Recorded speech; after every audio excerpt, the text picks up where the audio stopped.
సిద్ధపరచమని రాకడికి సిద్ధపాటు సహాయం చేసేమని యేసయ్య యొక్క నామములో అడిగి వేడుకొనుచున్నాం తండ్రి. ఈరోజు వాక్యం జ్ఞాపకం చేసుకుందాం. సామెతలో 20వ అధ్యాయంలో 9వ వచనం జ్ఞాపకం చేసుకుందాం.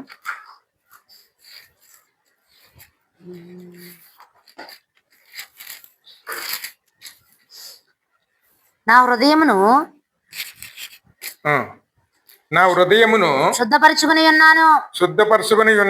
పాపము పోగొట్టుకుని పవిత్రుడనైతే అనుకున్నవాడు ఎవడు? నా హృదయమును శుద్ధపరచుకుని ఉన్నాను, పాపము పోగొట్టుకుని పవిత్రుడనైతే అనుకున్న వాడు ఎవడు? హల్లెలూయా. ఇక్కడ స్పష్టంగా వాక్యం మాట్లాడుతున్నది చూడండి. ఇక్కడ ఏమని మాట్లాడుతుంది? నా హృదయమును శుద్ధపరుచుకుని ఉన్నాను, పాపమును పోగొట్టుకుని పవిత్రుడనైతిని నన్ను తగుని వాడెవ్వడు. ఎందుకంటే ఎవరు పరిశుద్ధులుగా తమకు తాము అక్కడ శుద్ధి చేసుకునే వారు ఎంతవరకు కూడా ఎవరు లేరండి ఈ లోకంలో. ఏ భేదం లేదు, అందరూ కూడా పాపము చేసి దేవుడు అనుగ్రహించిన మహిమను పొందలేని స్థితిలోనే ఉన్నామండి. ఏ భేదం లేదండి, అందరూ కూడా దేవుడు అనుగ్రహించినటువంటి ఆ మహిమలో నిలవలేని స్థితిలోనే ఉన్నామండి. అందరూ కూడా పాపంలోనే పడి ఉన్నాం. ఇది మన పరిస్థితి. ఈ స్థితిలోను ఖచ్చితంగా ఇక్కడ మాట్లాడుతుందండి వాక్యం. ఇప్పుడు మనకి ఎవరు కావాలి? ఖచ్చితంగా మన పరిశుద్ధ పరిచేవారు కావాలండి. అంతేకాదు ప్రసంగిలో కూడా ఇంకో మాట ఉంటుంది చూడండి, 7వ అధ్యాయంలో 20వ వచనం.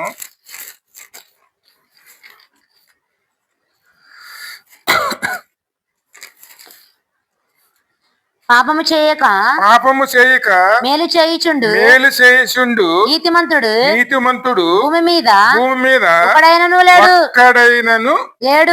లేడు. ఎందుకంటే పాపం చేయకుండాను ఉండగలిగిన వాడు, పాపము చెయ్యక మేలు చేయుచుండు నీతిమంతుడు భూమి మీద ఒక్కడైనను లేరండి. ఇదంతా కూడా మన పరిస్థితి ఆ విధంగా ఉంటుంది ఈ లోకంలో. ఏదో ఒక రకమైన పాపం మన మీద ఏలుబడి చేస్తూనే ఉంటుందండి. మరి పాపానికి వచ్చే జీతం ఏమిటి? మరణం. అంటే రెండో మరణం. ఖచ్చితంగా మనం రెండో మరణాన్ని అంటే ఖచ్చితంగా వెళ్ళవలసిన. రెండో మరణం ఎక్కడ తీసుకెళ్తుందంటే అగ్ని ఆరదు, పురుగు సావదండి. ఆ స్థితిలోకి వెళ్ళిపోవలసిన వారు మన అందరం. ఏ భేదము లేదండి, అందరము కూడాను. ఎవరు కూడా తమ తాను పరిశుద్ధపరచుకోలేరు, ఏ విధంగాని కూడా పరిశుద్ధపరచుకోలేరండి. కేవలం మనందరం మరణఛాయలో పడి ఉన్నవారమే. అందరూ కూడా విడుదల కోసం ప్రయాసపడుతున్న వారమేనండి. ఇక్కడ శుద్ధి గురించి మాట్లాడుతుంది ఇక్కడ. ఎందుకంటే మనలో నిజంగా ఆలోచిస్తే 3 రకాల శుద్ధులు కావాల్సి వస్తాయండి. ముందు హృదయ శుద్ధి. అంటే హృదయ శుద్ధి ఎందుకు కావాలి మనకి? పరిశుద్ధాత్ముడు ఆలయంగా మనం ఇక్కడ నిర్మించబడాలి. పరిశుద్ధాత్ముడు మనలో ఉండాలి. ఆయన పరిశుద్ధుడు కాబట్టి మనం పరిశుద్ధంగా ఉండాలి. పరిశుద్ధులకే పరలోకంలో ప్రవేశం ఉంటుంది కాబట్టి మనల్ని పరిశుద్ధాత్ముడే నడిపించే విధంగాను మనం పరిశుద్ధపరచుకోవడానికి మనం అందులో నిలిచి ఉండేవారు. అందుకే హృదయ శుద్ధి చాలా ప్రాముఖ్యం. హృదయ శుద్ధి కానీ వారు దేవుని చూసేద్దరు. దేవుని చూడాలన్నా, దేవునితో నిలవాలన్నా, ఆయన దగ్గర మనం నిలవాలన్నా, ఆయన ఉన్న చోట మనం నివసించాలన్నా మనకు కావాల్సింది ఏమిటి? హృదయ శుద్ధి అండి. ఇది ఖచ్చితంగా మనకు ఉండాలండి. ఇది లేకపోతే మనం వెళ్ళలేము. పరలోకం అనేది వెళ్ళలేమండి. కానీ పరలోకం వెళ్ళకపోతే ఎక్కడికి వెళ్తాం? మనం నిత్య నరకానికి వెళ్ళిపోవాల్సి వస్తుందండి. అలాగని ఇక్కడ మరొక శుద్ధి ఉంటుందండి, ఒంటి శుద్ధి. ఎందుకంటే దేవుడు మన తన హస్తములతో మనం నిర్మించి ఆయన జీవాయువుతో ఊది మనకి నిర్మించి ఉన్నారు. మనం ఈ లోకంలో జీవించినంత కాలం కూడాను ఒంటి శుద్ధి కలిగిన వారునే ఉండాలి. ఈ దేహము నీ దేవుని ఆలయం ఉన్నదని నీ వెరగవా అని స్పష్టంగా వాక్యం ఉంది కదండి. మరి ఈ యొక్క దేహం ఎలాగ ఉండాలి? శుద్ధి. ఇప్పుడు మురికి వండుకుని మాసిన బట్టలతోనూ మన ఇష్టానుసారంగా ఉండకూడదండి. ఎప్పుడు కూడాను శుద్ధి గలవారమునే, ఎప్పుడు కూడా ఈ లోకంలో జీవిస్తున్న వారమునే ఉండాలండి. అందుకే హృదయ శుద్ధి ఉండాలి, ఒంటి శుద్ధి ఉండాలి. అలాగే నీ దేవుని ఇంట్లో ఉండాలంటే ఇంటి శుద్ధి కూడా ఉండాలి. ఇంటి శుద్ధి ఇది చాలా ప్రాముఖ్యమండి. ఒక్కొక్క ఇంట్లోకి వెళ్ళి కూర్చోవాలంటే గంటల తరబడి కూర్చోగలుగుతాం, కానీ ఒక్కొక్క ఇంట్లోకి వెళ్ళి కూర్చుంటే ఎప్పుడు వెళ్ళిపోతామా అనిపిస్తుంది. అవును, అది కారణం ఏమిటి? శుద్ధి లేకపోవడం.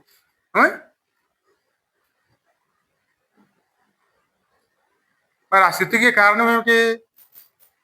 అది చాలా శాపాలు తీసుకొస్తుందండి. ఆ ఇంట్లో నరకమే. అనారోగ్యాల పాలు కావాల్సి వస్తుంది. ఎవరిని వచ్చి కూర్చోవాలని ఎవరు కూర్చోలేరు, ఎవరు కూడా వెళ్ళలేరు. కూర్చోవాలనుకుని ఎంతో సేపు కూర్చోలేరండి.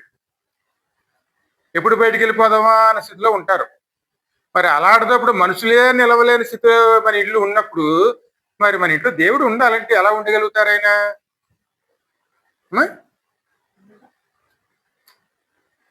హృదయ శుద్ధి, ఒంటి శుద్ధి, ఇంటి శుద్ధి, ఈ మూడు లేకపోతే మన పరిశుద్ధులం కాలేమండి. ఈ మూడిట్లో కనుక మనం దేంట్లో అయినా సరే మనం ఇక్కడ సమర్థాన్ని కనపరుచుకున్నామంటే మా ఇల్లు మనకి నిత్య నరకంగా మారుతుంది. ఖచ్చితంగా మనం శుద్ధులుగానే ఉండాలండి. ఎందుకంటే మనలో ఉన్నవాడు లోపల ఉన్నవాడు గొప్పవారు కాబట్టి, మన తన హస్తంతో సృష్టించారు కాబట్టి, మన హృదయంలోనే ఆయన ఉంటున్నారు కాబట్టి ఖచ్చితంగా మనం అన్ని రకాలుగా మనం పరిశుద్ధులుగా ఉండటానికి మనం ప్రయాసపడే వారునే ఉండాలి.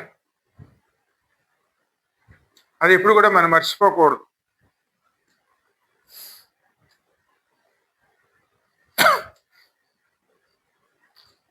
సరే, ఏబు చూడు 15-14.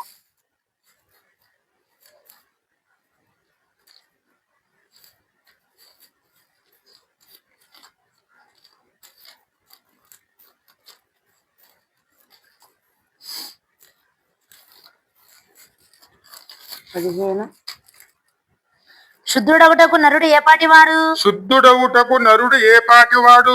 నిర్దోషుడగుటకు స్త్రీకి పుట్టినవాడు ఏ పాటివాడు? నిర్దోషి అగుటకు స్త్రీకి పుట్టినవాడు ఏ పాటివాడు?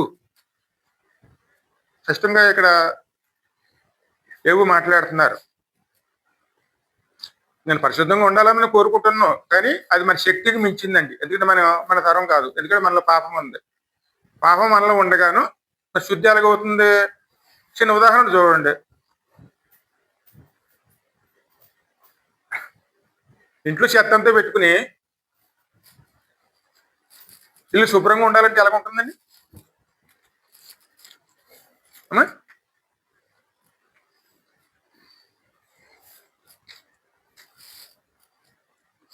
ఇంట్లో చెత్త పోవాలంటే ఏం చేయాలి? శుభ్రం చేసుకోవాలి. ఆ రోజు అశ్రద్ధ చేశారు అనుకోండి, ఆ ఏలయం కంపు ఉండదు. అదే కానీ 3 రోజులు అలాగే 2-3 రోజులు ఉండిపోతే కంపే. ఒక్కొక్కళ్ళ ఇంటికి ఇళ్ళ దర్శనానికి వెళ్ళినప్పుడు చూసేవాళ్ళం, వెళ్ళిన వెంటనే 1 నిమిషం కూడా నుంచిన వాళ్ళం కదా, వెళ్ళిపోయేవాళ్ళం అంత బయటికి.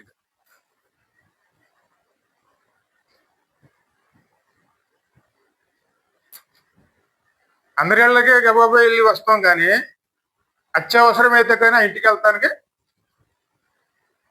అక్కడ ఇష్టపడేవాళ్ళం కాదు. అలా ఉండే కారణం ఏమిటి? శుభ్రం లేకపోవడం.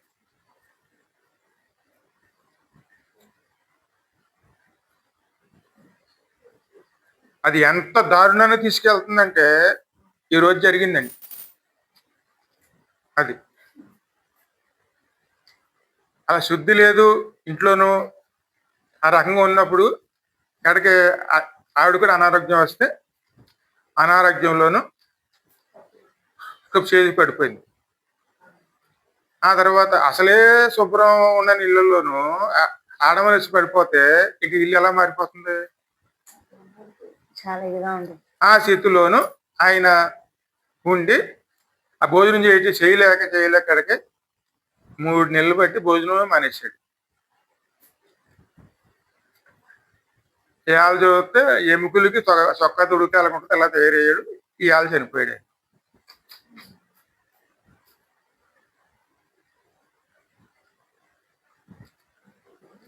ఈ జీవితాంతం ఇలాగే చెయ్యాలా, ఇలాగే ఉండాలా అని మనశ్శాంతి లేక ఎడకి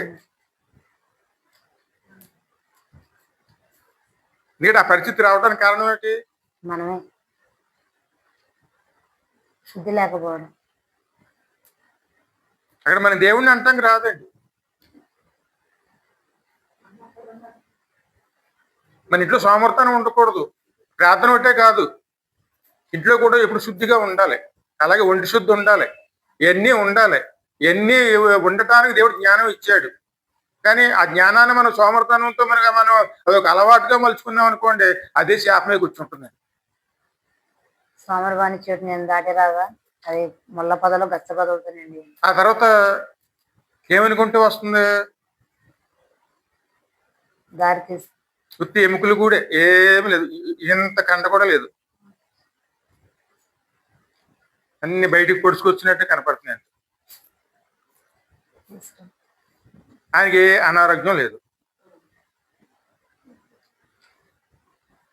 అనుగుణ లోపం వల్ల సోడియం ఇటువంటి అనేది తగ్గిపోతుంది. తింటాం మనైతే సోడియం తగ్గిపోతుంది. సోడియం తగ్గిపోయిందంటే మనిషి ఇంకా అయిపోయినట్టు.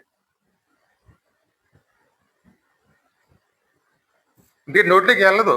అటువంటి పరిస్థితి ఇంట్లో ఉంటే నోట్లోకి మొత్తం వెళ్ళదండి. కానీ ఎన్నిటి నుంచి మనం బయటపడాలంటే ముందు దేవుని వాక్యం మనలో ఉండాలి. మన పరిశుద్ధంగా ఉండటం నేర్చుకోవాలండి.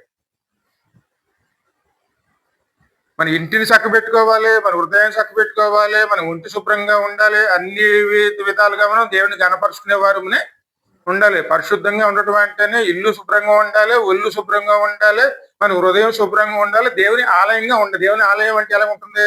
పరిశుభ్రంగా ఉంటుందండి. అటువంటి స్థితిలో మనం ఉండాలి. అప్పుడు మనం సంతోషంతో మనం ఇంట్లో ఉండగలుగుతాం. దేవుణ్ణి కూడా మనం సంతోషంగా ఆరాధించుకునే వారమే ఉంటామండి. అలా ఉండటానికి దేవుడు మనం నియమించాడు. కానీ ఎప్పుడైతే మనలో పాపం అనేది ప్రవేశించిందో, ఇంకా మనం పరిశుద్ధంగా ఉండాలనుకున్నా మనలో ఉన్న పాపం మనల్ని అలా ఉండనివ్వదండి. అందుకే ఆ మాట అంటున్నా అనమాట, శుద్ధుడు అవుటాక నరుడు ఎంతటి వాడు, తను శుద్ధపరచుకునగలవాడు ఎవరున్నారు? నిర్దోషుడు ఒకటి స్త్రీకి పుట్టిన వాడు ఏ పాటి వాడు? అంటే మన చేతిలో లేదు అది. అందుకే మన హృదయంలోనూ ఖచ్చితంగా దేని పత్రం చేసుకోవాలి? వాక్యం అండి. ఆ వాక్యం ఏం చేస్తుంది? మనల్ని ఎక్కడ సరి చేయాలో అక్కడ సరి చేసి సరైన విధంగా మనల్ని నడిపిస్తుంది. అలా నడిపించాలంటే ఖచ్చితంగాను వాక్యం మన ఇంట్లో ఉండాలి. ఆ వాక్యం ఉంటే మనల్ని దేవుడే ముందు పెట్టి నడిపించేవారుగాను ఉంటారండి. అదేవిధంగా ఏబు 14 చూడమ్మ. చూస్తానండి, ఇది ఎక్కడో 14 తీయమ్మ. పాప సహితునిలో నుండి పాపరహితుడు పాపసహితుడిలో నుంచి పాపరహితుడు పుట్టగలిగిన ఎంత మేలు, ఎంత మేలు. అలాగున ఎవడను పుట్టనేరడండి. పాపాన్ని సహించే మనసు మనలో ఉన్నప్పుడు, పాపం లేని వాడు మనలో పుట్టాలంటే, మన కొత్తగా మనం పాపం లేనివాడుగా పుట్టాలంటే అది మన చేతిలో ఉండదు. ముందు దాన్ని మన పరిష్కారం వెతుక్కోవాలండి. ఆ పరిష్కారం మన చేతిలో లేదు. కాబట్టి ఇప్పుడు మనం ఎవరిని ఆశ్రయించాలి?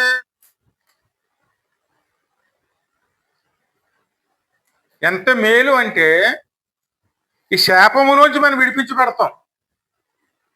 ఇంట్లో శాపాలు ఉంటాయి చూడండి, ఇయే శాపాలండి. ఇటువంటి లక్షణాల నుంచి మనం విడిపించబడతాం.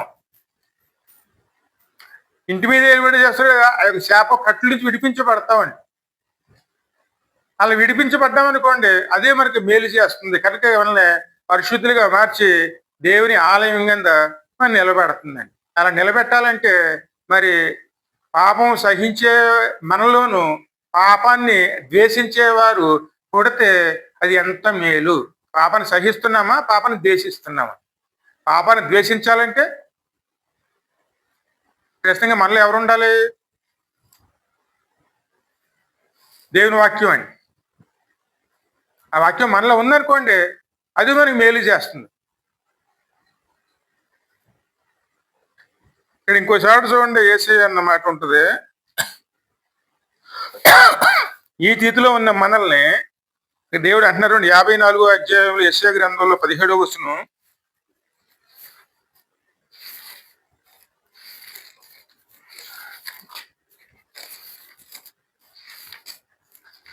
నీకు విరోధముగా రూపొందబడిన ఏ ఆయుధమును ఆ, వర్ధిల్లదు. ఆ, న్యాయ విమర్శలో నీకు దోషారోపణ చేయి ప్రతివానికి నీవు నేరస్థాపన చేసేదవు. ఆ, యెహోవా యొక్క సేవకుల నీతి నా వలన కలుగుచున్నది. ఆ. ఇది వారి స్వాస్థ్యము, ఇదే యెహోవా వాక్కు. ఎందుకంటే మన నీతిమంతులుగా మార్చబడాలంటే ఇక్కడ ఇక్కడ ఎవరి వల్ల అవుతుంది? దేవుని వలన. అదే మాట ప్రభు చెప్తున్నారండి. యెహోవా యొక్క సేవకుల నీతి నా వలన కలుగుచున్నది. మన నీతిమంతులుగా మనం నిలబడ్డాము అంటే అది దేవుడు చేసిన కార్యం వల్లేనండి. ఇక్కడ పరిశుద్ధంగా నిలిచి ఉన్నామంటే అది దేవుడు చేసిన కార్యమేనండి. అంటే మన హృదయాన్ని మార్చింది ఎవరు? దేవుడు మార్చాడు కాబట్టి మనం ఉండగలుగుతున్నాం. ఇవాళ మన ఇల్లు శుద్ధిగా ఉందంటే దేవుడు మనం మార్చాడు కాబట్టి అలా నిలబెట్టాడు కాబట్టి మనం అలా ఉండగలుగుతున్నామండి. ప్రతిది శుద్ధి అనేది ఎక్కడి నుంచి వస్తుంది?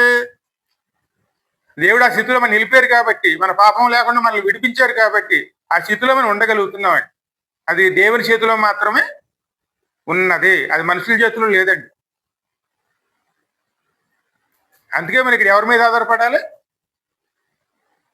దేవుని మీద ఆధారపడితేనే మరి పరిశుద్ధులుగా మనం మార్చబడతాం. మరి మన పరిస్థితి ఆయన మార్చడాన్ని అన్నప్పటికీ మన పరిస్థితి ఎలాగున్నది? మనం మార్చడం కోసం ఆయన పడిన శ్రమ ఏమిటి?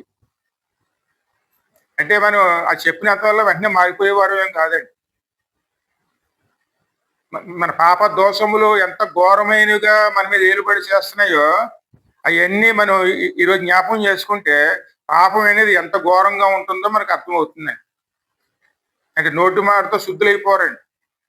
దానికి పరిహారం చెల్లిస్తేనే అక్కడ శుద్ధులు అవుతామండి. మరి మన కోసం పరిహారం ఎవరు చెల్లించారు? మనం ఏ స్థితిలో ఉన్నప్పుడు చెల్లించారమ్మా?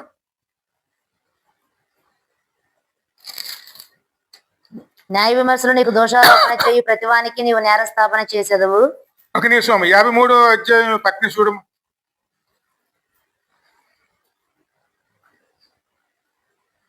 3వ వచనం. అతడు తృణీకరింపబడిన వాడాయను, అతడు తృణీకరించబడిన వాడాయను, వ్యసనాక్రాంతుడు గాను, వ్యసనాక్రాంతుడు గాను, వ్యాధిని అనుభవించువాడు గాను, వ్యాధిని అనుభవించుడు గాను, మనుషులు చూడనల్లని వాడు గాను, మనుషులు చూడనొల్లని వాని గాను ఉండెను. ఒక నిమిషం. ఇది మనం ఆయన గురించి మనం ఇలా ప్రవర్తిస్తూ ఉన్నామండి. తృణీకరించబడెను. ఆయన ఆయన ఆయన ఎందుకు వచ్చారు ఈ లోకానికి? మన కోసం వచ్చారు. మన పాపాల కోసం ఆయన మన కోసం ఎందుకు వచ్చారు? ఆయన మనం ఈ స్థితిలో ఉన్నాం కాబట్టి వచ్చారు. అంటే మనం విడిపించబడటం కోసం వచ్చారు ఆయన. కానీ ఇక్కడ మన మనసు ఎలాగున్నది? ఆయన వ్యతిరేకంగా ఉందండి. అందుకే ఆయన ఖచ్చితంగా తృణీకరించబడ్డారు. ఏ విధంగా తృణీకరించబడ్డారు అంటే ఇక్కడ 22వ కీర్తనలోను స్పష్టంగా ఉంటుంది. చూడండి 22:6 వచనం.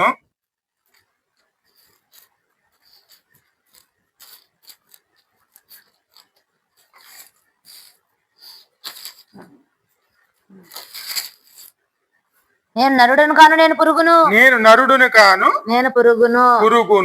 నరుల చేత నిందింపబడిన వాడను. నరుల చేత నిందింపబడిన వాడను. ప్రజల చేత తృణీకరింపబడిన వాడును. అంటే పురుగుని ఎలా చూస్తారు? చిరాగ్గా, హీనంగా. పాపంలో పడిపోయిన వాడు ఆ స్థితిలో ఉంటాడు. ఆయన మన పాపాలు మోసుకోవడానికి వచ్చారు. ఆయన ఆ వచ్చిన ఆయన్ని ఇక్కడ ఎలా చూస్తున్నాం మనం? అదే విధంగానే నేను నరుడిని కాను, పురుగును. అధమ పాపి స్థాయిలోకి తన కిందకి దిగి అక్కడ ఆ స్థాయిలోను ఆయన నిలుసుని ఆ యొక్క తృణీకరించే విధంగా తను తాను అప్పగించుకుని మన చేత తృణీకరించబడి ఆ అవమానాన్నంతా ఆయన గురయ్యి ఆ బాధ అంతా ఎవరు అనుభవించారు? స్పష్టంగా కనపడుతుంది చూడండి. మనుషుల వలన విసర్జించబడిన వాడును, వ్యసనాక్రాంతుడు గాను, వ్యాధిని అనుభవించిన వాడు గాను, మనుషులు చూడ నొల్లని వాడుగాను వాడిగాను ఉండెను. ఉండెను. అతడు మనుషులు తృణీకరింపబడిన చూడ వాడుగాను. నొల్లని వాడుగాను.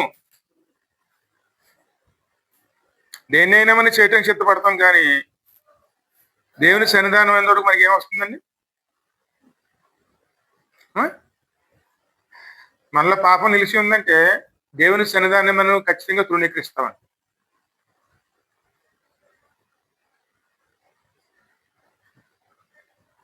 ఆయన మన కోసం వచ్చారు, ఆయన మన పాపాలన్నీ మోసుకున్నారు. అయినా సరే ఆయన్ని తృణీకరించేవారుగా చూస్తామండి. అంటే తీసి పక్కన పాడేసిన వారుగా చూస్తామండి. అదే మరి విసర్జించారు అన్న మాటకి అర్థం ఏమిటి? ఆ? తీసి ఆ మాట దేనికి ఉపయోగిస్తారు? తీసిపడాడు. ఇప్పుడు పనికిరాంది ఏదైనా పక్కన ఉందనుకోండి, తీసి పడాడు. అవతల పడతారు. మళ్ళీ ముట్టుకుంటారా? లేదు. మళ్ళీ ముట్టుకోకుండా అసహించుకునే దానిని విసర్జించడం అండి.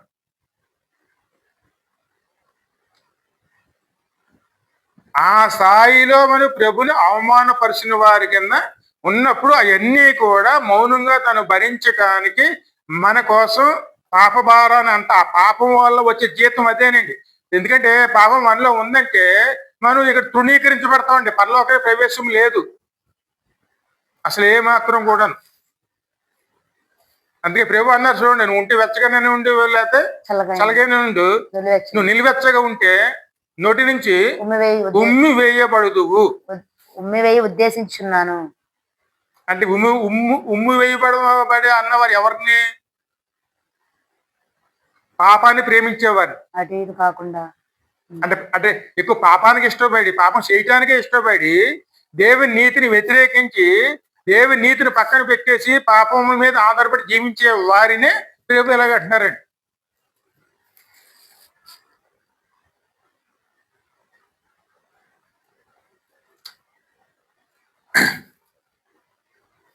ఇక ముంచదమ్మ అతనిని ఎన్నిక చేయకపోతే అతడు తృణీకరింపబడిన వాడు కనుక మనం అతను ఎన్నిక చేయకపోతే నిశ్చయముగా అతడు మన రోగములను భరించెను, మన వ్యసనములను వహించెను. మన రోగములు ఏంటి? మన పాప రోగం అండి. అన్నిటికీ వ్యాధికి ఈ లోకంలో చికిత్సలు ఉన్నాయేమో కానీ పాపానికి చికిత్స లేదండి. ఆయనను మొత్తబడిన వారిగాను అన్నిటికన్నా ఘోరమైన వ్యాధి మోసకరమైన వ్యాధి గల పాపమే. హృదయం. ఆ పాపాన్ని ఆయన భరించి మనకు విడుదల ఇవ్వటానికి వచ్చారండి. ఆ పాపానికి పరిష్కారం ఎక్కడుంది? యేసయ్యలోనే ఉంది. అది ఇవ్వటానికి ఆయన వచ్చారు. ఇక్కడ మనం తృణీకరించాం, అయినా సరే ఆయన ఏమాత్రం కూడాను ఆయన బాధపడలేదండి. ఎక్కడ కూడా ఆయన వెనక తిరిగిన వాడు మాత్రం కాదండి. ఆయన అందరూ అసహించుకున్నా సరే ఆయన ఎప్పుడు వెనక తిరగలేదండి. దాన్ని అనుకున్న దాన్ని పూర్తి చేయడం కోసమే అని సిద్ధపడ్డారు. ఇంకా ముందు 6 వరకు చదువు. నిశ్చయముగా అతడు మన రోగములను భరించెను, మన వ్యసనములను వహించెను. ఆయనను మొత్తబడిన వానిగాను దేవుని వలన బాధింపబడిన వానిగాను శ్రమనొందిన వానిగాను మనం అతనిని ఎంచితిమి. ఇంతకీ మన వ్యసనాలు అంటే ఏమిటి?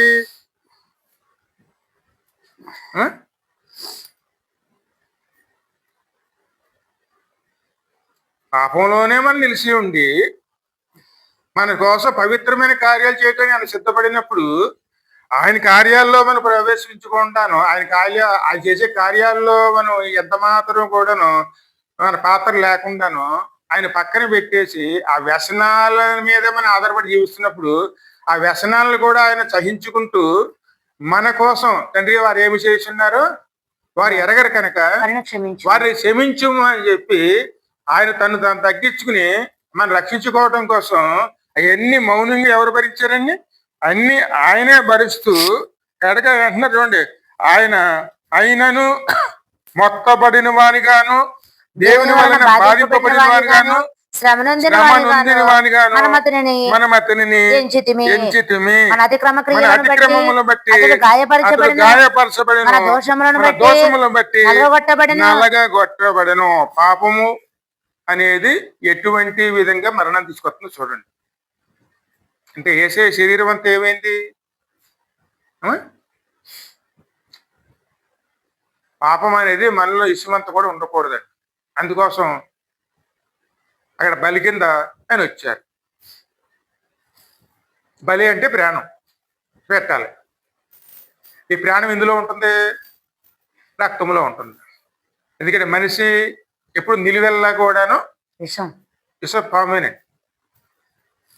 అంటే పాపంతో నిండిపోయాడు కాబట్టి ఆయన ప్రాణం పెట్టడానికి తనలో ఉన్న రక్తం అంతా కూడాను కార్చడానికి తన శరీరం అంతా కూడాను దున్నవలసి వచ్చిందండి. ఎందుకంటే పొలం దున్నేటప్పుడు చూడండి, ఎక్కడన్నా ఒకసారి వదిలేస్తే ఏమవుతుంది, బీడైపోతుంది. మళ్ళీ బీడైపోతుందా? అవునయ్యా. అలాగే అక్కడ వేసే శరీరాన్ని ఎలా దున్నారు? ఓ పక్కన కాదండి, మొత్తం ఓ పక్కన అయిపోయి తిరిగేసి మళ్ళీ పక్కన తిరిగేసి అన్ని వైపు 4 వైపులను కూడాను ఆయన దున్నబడ్డారండి.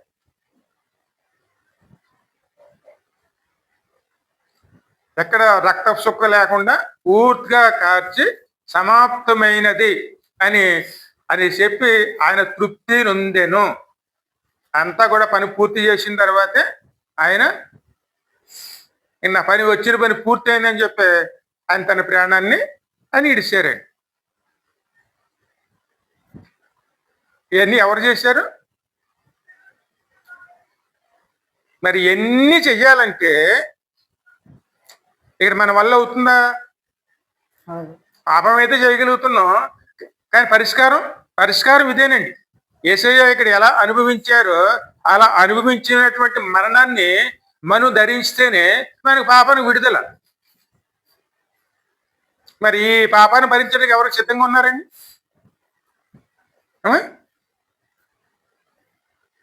ఈ మరణమే ఇప్పుడు పాపం కోరేది.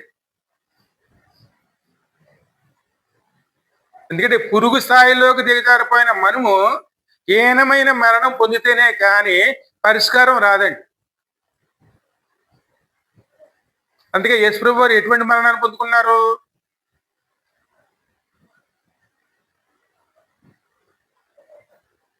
అందుకే మనం ఎప్పుడు కూడాను సత్యం తెలుసుకున్నామంటే పాపాన్ని అసహించుకునేవారమునే ఉండాలి. పాపాన్ని ఒప్పుకుని విడిచిపెట్టేయటం ఒకటే కాదండి, పాపాన్ని అసహించుకుని దాన్ని సమాధి చేసేయాలి. సమాధి చేయకుండా మనం పక్కన పెట్టుకుని అవసరానికి వాడుకునే వారిగా ఉండకూడదండి. ఎందుకంటే ఈ రోజులు ఎలా నడుస్తున్నాయంటే ఒప్పుకున్నామండి, పక్కన పెట్టేస్తున్నాం, కానీ ఆ రోజు చెయ్యం, మన అవసరం వచ్చినప్పుడు మళ్ళీ చేస్తాం. అలా చేయడమే పునరుత్థానపు శిలువ అండి. ఇవన్నీ భరించడానికి ఎవరు వచ్చారు? ఆయన. అందుకే ఆయన అన్నారు, నేను నరుడిని కాను పురుగును. నరుల చేత నిందింపబడిన వాడను, మన సహాయం చేసిన వాడిని మనం నిందించేవారుగా ఉన్నామండి. ప్రజల చేత తృణీకరించబడిన అయినా సరే ఆయన మౌనంగా భరించి అదే అధ్యాయంలో 11 నుంచి చదువు. 53:11 అయ్యా. అతడు తనకు కలిగిన వేదనను చూచి తృప్తి నొందును. నీతిమంతుడైన నా సేవకుడు జనుల దోషములను భరించి తనకున్న అనుభవ జ్ఞానము చేత అనేకులను నిర్దోషులుగా చేయను. ఎవరైనా సరే వేదన కలిగినప్పుడు ఆ వేదనలో తృప్తి చూసుకుంటారండి.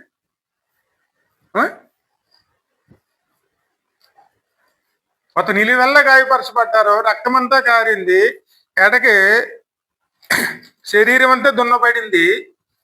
అవన్నీ జరిగిన తర్వాత ఆయన ఎందుకు తృప్తి పొందారు? ఆయన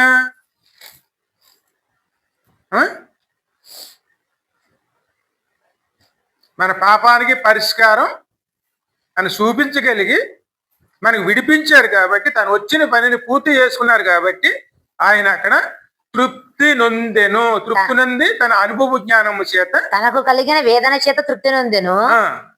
నీతిమంతుడైన నా సేవకుడు జనుల దోషములను భరించి తనకున్న అనుభవ జ్ఞానము చేత చూడండి. అనేకులను. మన పాపం పోవాలంటే మన అనుభవ జ్ఞానం కావాలా, లేకపోతే ఆయన అనుభవ జ్ఞానం కావాలా? ఆయన అనుభవ జ్ఞానం దేవుడిది.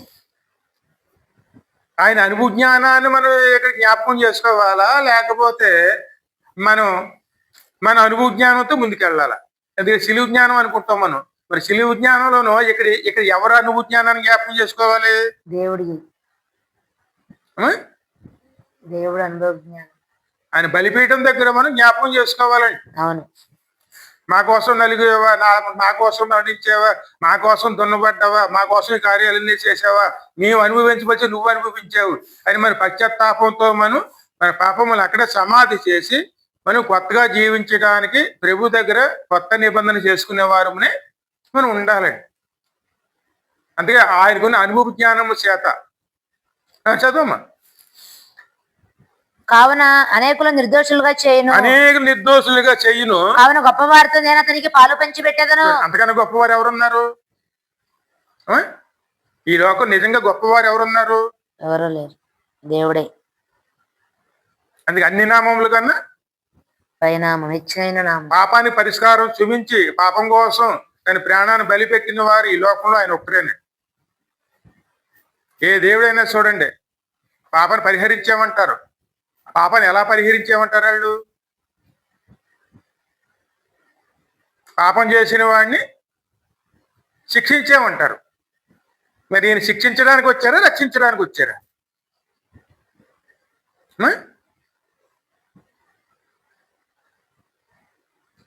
అందుకే పాపం చేసిన వాడిని శిక్షించాలన్నారు, కానీ ఆ పాపం కోసం తానే శిక్షించబడ్డారా? ఆ పాపానికి తన ప్రాణం శిక్షగా వాళ్ళు అనుభవించారు ఎవరన్నాను అన్న వాళ్ళు ఎవరైనా సరే. అందుకే ఆయన గొప్ప వారిలో అతనికి పాలు పంచిపెట్టేదను, గనులతో కలిసి అతడి కొల్ల సొమ్ము విభాగించుకొనెను. ఏలయనగా మరణమునందునట్లు అతడు తన ప్రాణమును దారపోసెను. అతిక్రమము చేయువారిలో ఎంచబడిన వాడాయను. అనేకుల పాపములను భరించుచు తిరుగుబాటు చేసిన వారి కోసం విజ్ఞాపన చేశాను. ఇప్పుడు కూడా విజ్ఞాపన చేస్తున్నారు. విజ్ఞాపన ఎవరి కోసం చేశారు? తండ్రి వీరు ఏమి చేస్తున్నారు? వీరు ఎరగరు కనుక వీరిని క్షమించు. మొట్టమొదటి చేసిన ప్రార్థన ఏమిటండి? అంత తిరుగుబాటు చేశారు, ఇష్టానుసారంగా ప్రవర్తించారు తమ కోసం. ఎందుకంటే మన కోసం ఆయన కార్యం చేస్తుంటే మను తిరుగుబాటు చేసి ఆయన కార్యాన్ని ఆటంకపరచాలని ఎవరు చూశారు?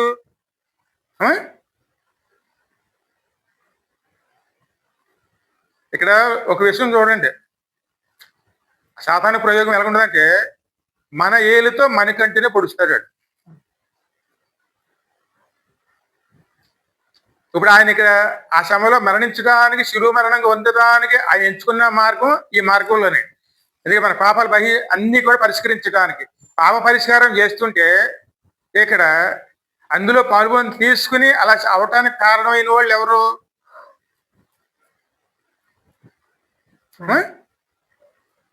ఆ కార్యం చేస్తున్నప్పుడు ఆయన అందరినీ ప్రేమించారా, ద్వేషించారా? ప్రేమించారు. ఆ కార్యం చేస్తున్నప్పుడు అక్కడ ఉన్న వాళ్ళను ఆ శిక్ష వేసిన వాళ్ళు ద్వేషించారా, ప్రేమించారా? ద్వేషించారు వాళ్ళు. దేవుడు మాత్రం క్షమించాడు. వీరేం చేస్తున్నారు అంటే వాళ్ళందరూ దేశంతో చేశారు. అవును. కానీ ఈయన ప్రేమతో చేశారండి. అందుకే తండ్రి వారు ఏమి చేస్తున్నారు వారు ఎరగరు కనుక వారిని ఈ ప్రార్థన ఎవరు చేస్తారు?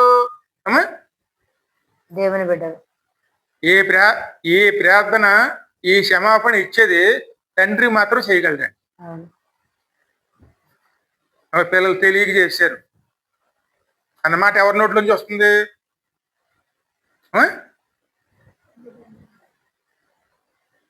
అంతగా ఆయన మనల్ని పిల్లలుగా చూశారే. నేను పిల్లలను పెంచి గొప్పవారినిగా చేశాను, వారు నా మీద తిరుగుబాటు చేసి ఉన్నారు. ఆయన మనకు ఆ స్థాయిని ఇచ్చి, ఎందుకంటే మన స్థాయి ఏ విధంగా ఉంటుందంటే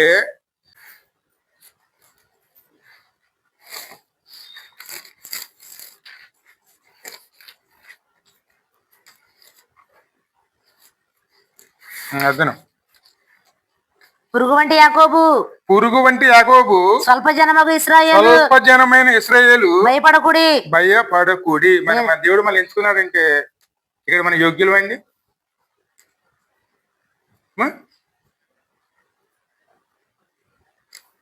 అంటే మన గొప్పవారమా? అది మన స్థాయి. అంటే పురుగులాంటి స్థాయి. అంటే పాపము చేసిన వాడిని అసహించుకుంటారు. ఆ స్థాయిలో ఉన్న మనల్ని విడిపించడానికి మన స్థాయిలోకి ఆయన వచ్చి, అంటే పురుగులాంటి మనల్ని చూసి మన స్థాయిలోకి ఆయన దిగి అందరి చేత తృణీకరించబడి తన అనుభవ జ్ఞానం చేత మనం విమోచించి ఇప్పుడు కూడా తిరుగుబాటు చేస్తున్న వారి కోసం ఆయన విజ్ఞాపన చేస్తూ మన కోసం ఆయన ఇప్పుడు కూడాను తండ్రి వద్ద ఆయన ఇప్పుడుకి ప్రయాసపడుతున్నారండి. ఇది ఆయన చేసిన కార్యం. ఎందుకంటే మన స్థాయిని తాను తీసుకుని ఆయన స్థాయిని మనకి ఇవ్వాలండి. ఇక్కడ ఇక్కడ ఇక్కడ మన స్థాయి ఏమిటి అంటే మన స్థాయి అధమ స్థాయి, అది పురుగు లాంటి స్థాయి. ఆయన స్థాయి అత్యంత పరిశుద్ధుడు. అత్యంత పరిశుద్ధులుగా మనల్ని మార్చడం కోసం అత్యంత హీనమైన స్థాయిలో ఉన్న మనల్ని ఇక్కడ రక్షించడం కోసం మన స్థాయిని తాను తీసుకుని తన స్థాయిని మనకి ఇచ్చి తన అనుభవ జ్ఞానము చేత ఆ సమస్యకి పరిష్కారం ఆయన చేసి అవన్నీ పూర్తి చేసి సమాప్తమైందని చెప్పి ప్రాణం విడిచారండి. ప్రాణం విడిచిన తర్వాతే దేవాలయపు తెర అక్కడ నిట్ట నిల్లుగా చీలిపోయి రెండుగా చిరిగిపోయి ఈ పక్క ఆ పక్కకి వెళ్ళిపోయేటప్పటికి బలిపీఠం మనం చూసే విధంగాను అప్పుడు ప్రత్యక్షపరచబడిందండి. అప్పుడు వరకు బలిపీఠం ఎక్కడ ఉంది? లోపల ఉంది. మనం చూసే విధం అప్పుడు చూడలేమండి, బలిపీఠం దగ్గర రాలేము. ఏసే మరణించిన తర్వాత అక్కడ ఉన్న మందిరంలోను, ఆ మందిరంలో ఉన్నటువంటి అత్యంత పరిశుద్ధమైన మందిరం లోపల ఉన్న బలిపీఠం ఉన్న తెర చిరిగిపోయి ఆ యొక్క బలిపీఠం ఆయన మరణం తర్వాత మనం చూసే విధంగా అంటే ఆ బలిపీఠం దగ్గరికి చేరే విధంగాను ఆ తెర చిరిగిపోయిందండి. ఇప్పుడు మనం ఇక్కడ నుంచున్నామంటే దానికి కారణం ఎవరు? ఆయన స్థాయి మనకి ఇచ్చారు కాబట్టి బలిపీఠం దగ్గరికి మనం వచ్చాం. కానీ మన స్థాయి ఎవరు తీసుకున్నారు? ఆయన తీసుకున్నారు. మరి ఆయన ఇప్పుడు ఎలా చూస్తున్నాం మనం?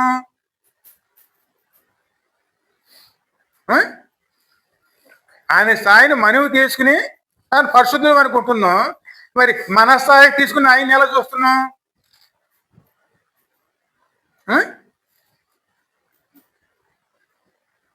అదే కానీ మళ్ళీ కృతజ్ఞత ఉంటే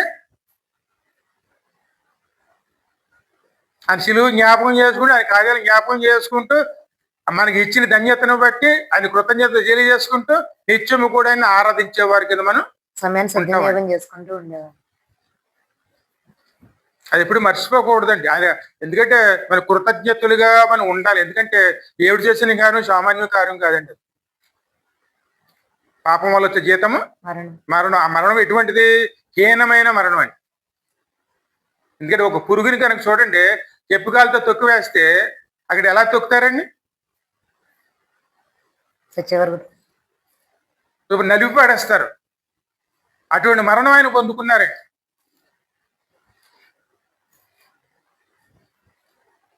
ఆయన అనుభవ జ్ఞానం అండి. ఎందుకంటే నిలువెల్ల విశ్వం కలిగిన మనల్ని రక్షించుకోవడం కోసం తన శరీరాన్ని నిలువెల్లగా చీల్చబడి తన రక్తాన్ని అంతా చిందించి ఏటకి చూడండి రక్తము నీరు రెండు కారినాయి. మనలో శుద్ధి, అందుకే ఆ శుద్ధి మనకి ఇచ్చారండి. ఆ శుద్ధి ఎక్కడ ఉండాలి? మన హృదయంలో ఉండాలి, మన ఒంటిగా ఉండాలి, మన ఇంట్లో ఉండాలి. మన పరిశుద్ధులుగా ఉండటం కోసం ఈ లోకంలో ప్రయాసపడేవారు ఉండాలి. అప్పుడు ఆ ఇల్లు ఎలా ఉంటుంది? సంతోషంతో సమాధానంతో ఉంటుంది. అది ఇవ్వడానికే ఆయన మన కోసం వచ్చారండి. ఇంకా మనం చివరిగా ముగించేసుకుందాం. 1 కొరింథీయులు 5:27 చూడము.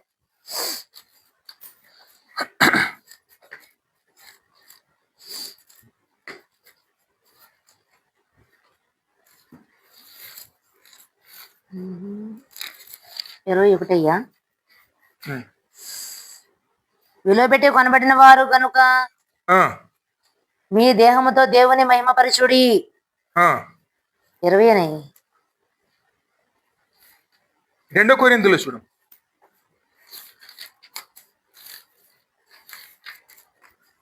ఆఖరి వస్తువు ఉంటుంది 5:21. మనము ఆయన దేవుని తగినట్లు పాపమెరగిన ఆయనను మన కోసం ఆయన మన కోసము పాపముగా చేసెను పాపముగా చేసెను చేసిన పాపం అనేది ఏమిటో ఎరగని ఆయన తానే పాపంగా మారి మన స్థితిని తాను తీసుకుని తన స్థితిని మనకిచ్చి తన అనుభవ జ్ఞానం చేత మళ్ళీ విమోచించి ఒక రక్షకుడి కింద మనకి ఆయన కృపను మనకు అనుగ్రహించి అదే అమూల్యమైనటువంటి మహిమ కృప. అది మనకి ఇచ్చారు కాబట్టి ఈ రోజుకి నిలవగలిగి ఉన్నాం. మరి చిన్న ఏం చేసుకోవాలి మనం? సద్వినియోగం ఖచ్చితంగా సద్వినియోగం చేసుకున్నాం అనుకోండి కానీ తరుము సిద్ధంగా ఉంది. సరే చిన్న ప్రయత్నం చేసుకుందాం.